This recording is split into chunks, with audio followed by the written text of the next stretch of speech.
Hello mga kananay. Parating smile lang tayo ngayon kasi naisip ko baga mga kananay ay wala man akong gaanong trabaho dito sa Bulalakaw. Kumain, matulog, mang kapitbahay, mang chika minute, wala ring mangyari. Na, alam mo kananay, nakaisip ako kanina na ano kaya kung magtinda-tinda na lang ako ng kaunting paninda dito sa aking kubo-kubo. Kasi sabi nila yung aking bahay-bahayan daw ay parang tindahan. Sabi ng iba, ay tutuhanin ko na lang. Magtinda po ako ng yung pangailangan lang aking mga anak dito sa aming compound. Ito po mga kananay ay galing po ako sa bayan. Yun nga, nagbili po ako ng kaunting paninda na para lang dito sa aking mga anak na apat na kabahayan.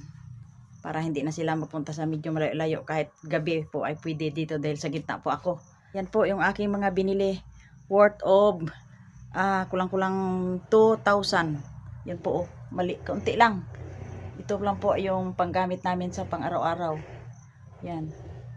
Yan po yung most na ginagamit nito, yung itlog sa umaga. Yan, asukal, kape. Yan ang karamihang ginagamit namin dito. Yan. Yung mga ingredients. Yan po. May kaunting sabon at tinapay sa umaga. Yan mga kananay. Ito po yung aking malimit dito sa amin ang asukal na binibili. Yan. Yung kayang-kaya lang ng bulsa ng aking mga anak. Yan. Saka ito po yung panggamit sa araw-araw. Yan mga kananay. Kaya wala akong magawa, parang aliwan ko lang. Yan. Yan po mga kananay. Mga kananay, dito na po ako sa aking munting tirahan.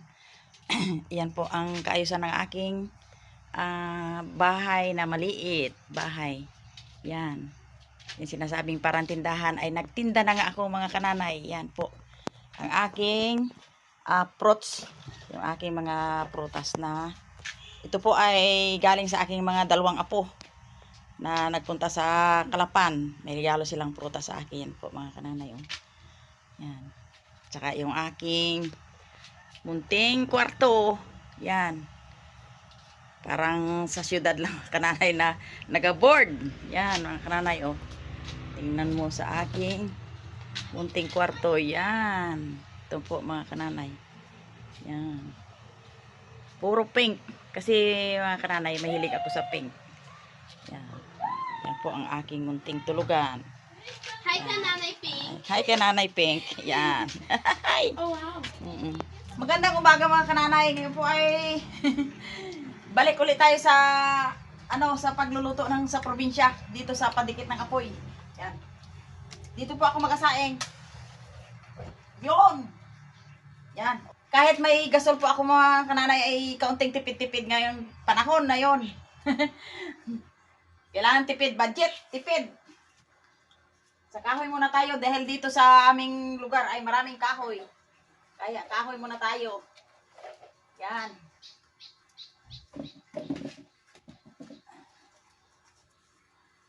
May in-stock akong kahoy nung isang araw. Yan. Sa pinan ko ng saging ito mga kananay, dito po ako mag-asaing. Yan. Kuha muna ko ng bigas. Dito ko hugasan ang bigas. Maghugas tayo ng ating bigas.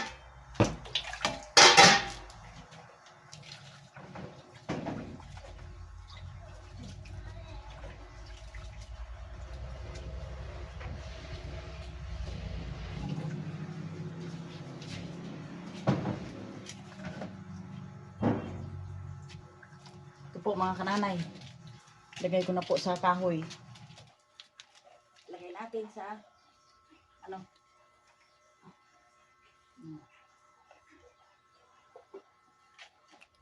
ito po mga kananay, ang gulayin ko ngayon po ay kalabasa.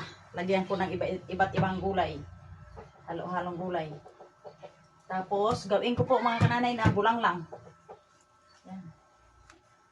Bulang lang, magulang na. Haluan mo ng malunggay bago yung pinirito. Sa isaring gulay. Sige na. Dali mo na doon. Okay. You're welcome. Hati-hati lang tayo sa gulay. Kasi ang gulay, pampahaba ng buhay.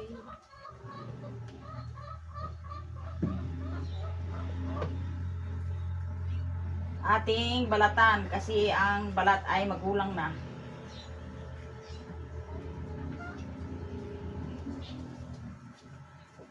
Dalawang gayat. Mga dalawang gayat mga kananay dahil yung iba ay binahagi ko kay Jean. Yan. Kasi wala silang gulay.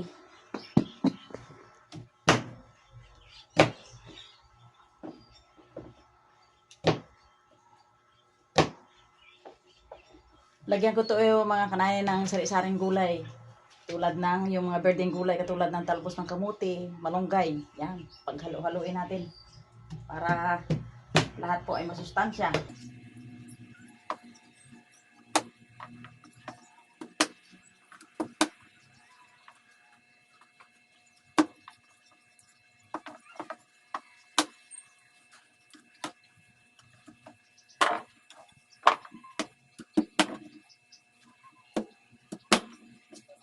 Sinaing na kanin dito sa palayok. Mga kananay, sinauna namin. Maliit pa ako. Ito ng aming ginasaingan. Be. Ayan. Nagkulay, ano na. Nagkulay pula ng gawa sa dahon. Yan. Yan. Okay. Busbusan natin ng apoy. Baka masunog. Yan. Yan po mga kananay. Yung aking tinadtad na ginayat na bunga ng kalabasa. Yan. Po mga kananay yung aking mga ingredients. Yan. Ano ay kamatis. Tapos to yung kamyas at saka sibuyas. Yan. Ng malunggay at talbos ng kamote. Saka ito po. Paghalo-halo ko na.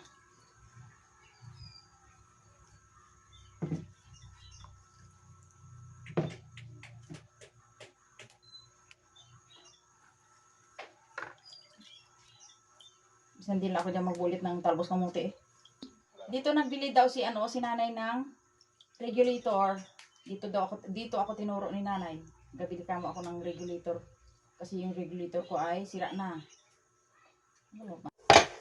Ng mga ingredients.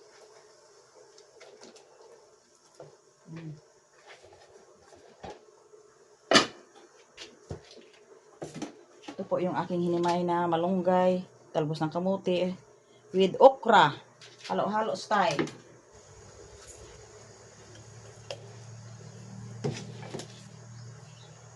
Tapos mga kananay, lagyan ko natin ng patis.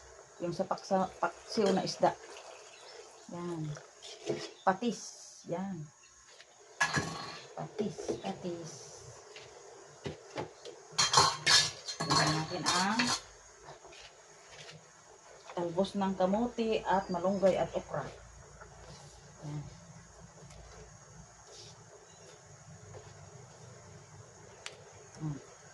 Takpan natin pagka bukas. Luto na. Okay na. Kain ng Pinoy.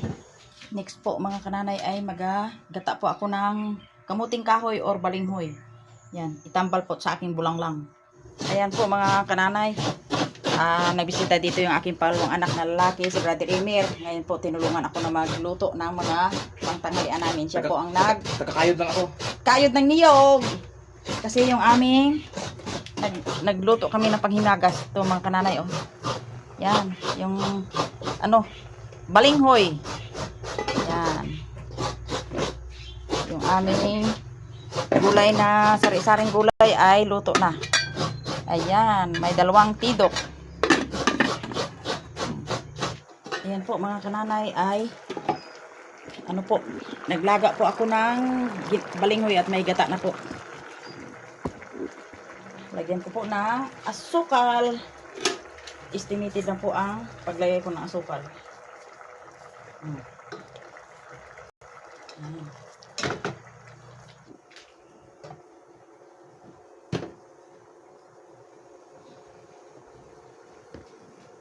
Yan po mga kananay yung aking sinat-ana balinghoy.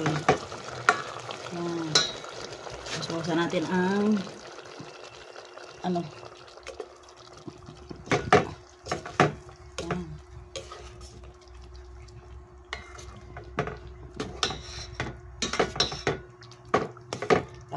natin. Ayan po, mga kananay, ay ayos na yung aking luto. Yan. At kami kakain na. Yan po mga kananay, tapos na yung aking pagluluto. At pasalamat din ako mga kananay kasi nagbisita din sa akin yung Nakabisita. aking panganay na lalaki, sunod kay Sister Mary. Nagkayod ng niyog, yun, niyaya, mga kain na lang. Ayun, pati yung aking isang apo, Pasyal dito kay Mother. si Faith. Salamat. Ay, ang aming ulam po ay ito oh. Oh, masarap yan, pang protein talaga. Yan.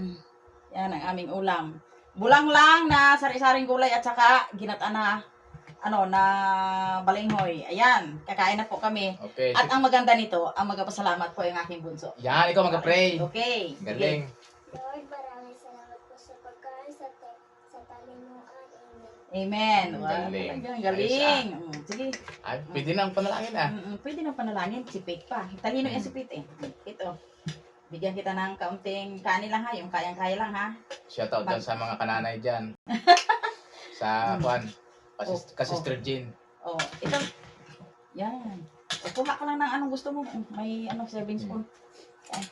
Oh, ano mga kananay? Maga-New Year pa. Maga-New Year na mga kananay. Advance Happy New Year sa inyong lahat. Ng aking mga kananay dyan. Mga minahal kong mga kananay. Shout out po lahat. Walang tinatangi. Lahat po nanonood. Shout out po. Aba. Sige tayo pang bagong taon kay Mother. Itong mga kanin namin mga kananay, hindi ito puting-puti kasi may sapi na dahon. Yan. Anong sabihin na? Pag sabi may Oo, dahon. may dahon. Ang palayok, nilagyan ko ng dahon ng saging. Kaya yan, ganyan. Diba? Ang klase ah. Ngayon ko Mga narinig- ano yan, mga malam- sinauna, yung sa amin. Sinauna, ngayon ko narinig din ah. Yung gaedad pala ako ng nagkabait, 4 na taon yan ang ginagawa ng nanay ko. Ang lula ko. Yan. Kain na. Yang? Kain na, oh, yung. Kain. Yang. Kala ko sa Kalapan pa sila. Oh, kahapon dumating. Dalaw sila ng punta dito. Nagruro. Nagruro. Ayos ah. Ay, parang Kala ko maligaw pa sila eh. Abo, dalaga na. Naka-college na yan eh. Luto to ni Kamater. Sarap ito. Gulay eh. Gulay lang, basta gulay. Ang asim ay parang yung kanya tuyo na Na kamyas. kamyas. May isda naman. Kumain ka ng gulay, Ikaw, Pet, ayaw mo kalabasa, at saka yung Para luminaw talbos mata. ng kamuti, pampalinaw ng mata. Lahat ng mga mabubuting nakikita mo ay galinaw yung mata mo. Ayaw na isda, Pet. Wait, gusto mo? Sige. Sabaw pito. Sabaw ka. Sige. Ayos. Sabaw. Kain po. Kain tayo.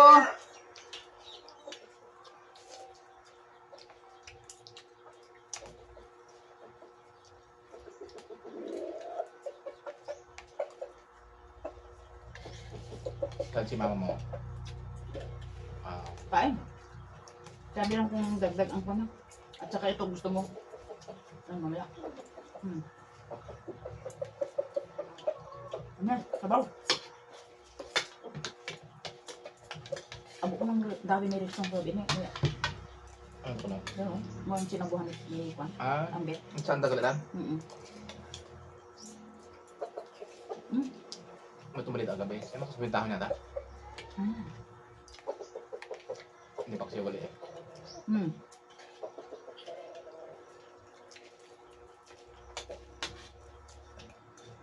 Yang? Kain na yang. Kuha dito. Nung una yata ang tulog sa kain ah. Ay ako ay pagdating ng tanghalian, kaluto talaga ako mga kananay. Kasi sanay ako doon kay Brother Ed na alas 11 pa lang, tanghalian na. Kanin pa? Ano ulam niya? Kanin pa? Ha? Kanin? O ito. Kain na. Kuha ka ng kutsara. Kanin pa? May bagong O, ito. dating. Ano yun? Ayaw mo ng kanin? Okay. Ay, ubusin mo na yun na yun. Yan. Ay, gusto niya yan. Yan. Yan. Pag maubos, sabi ka lang ha. Yan yung humay. Humay doy, humay.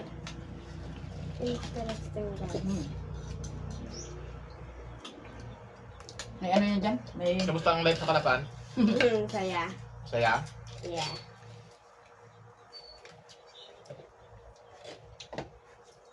Anibago daw siya dito pagdating mainit. Tapos, tanghali na akong kumain. Sa Kalapan, maaga pa. Pinapakain ka na. Ayan po, kakain na po kami ng panghimagas. Okay, himagas. Lataan. Lataan. Ano niluto ko, mother? Ginataang balinghoy. Lahat ko ng sinidor ah. Hmm. Ikaw? Ginataang pa? Hmm? Hmm? Sarap. Ano bang balik ngayon, Nay? Binigay ni Rian. Yun.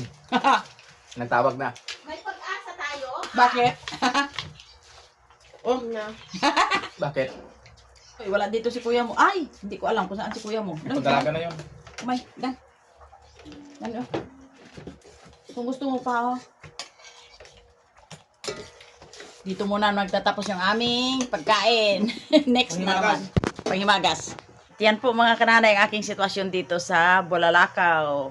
Happy si kananay dahil ano na siya, panatag ng kalooban dahil may sarili na siyang bahay-bahayan. Kahit maliit lang, at least masaya. Kaya hanggang dito na lang po mga kananay yung aking munting kubo. Kahit maliit lang daw, basta ang nakatira ay masaya, okay yan. Anuhin mo po ang malaking bahay kung parati kang magulo, nakasimangot, wala ring kwenta. Kaya ito po mga kananay. Hanggang dito na lang po ang aking kaunting pagpakita sa inyo ng aking sitwasyon dito sa Bulalakaw. Thanks for watching mga kananay. Salamat sa inyong panonood.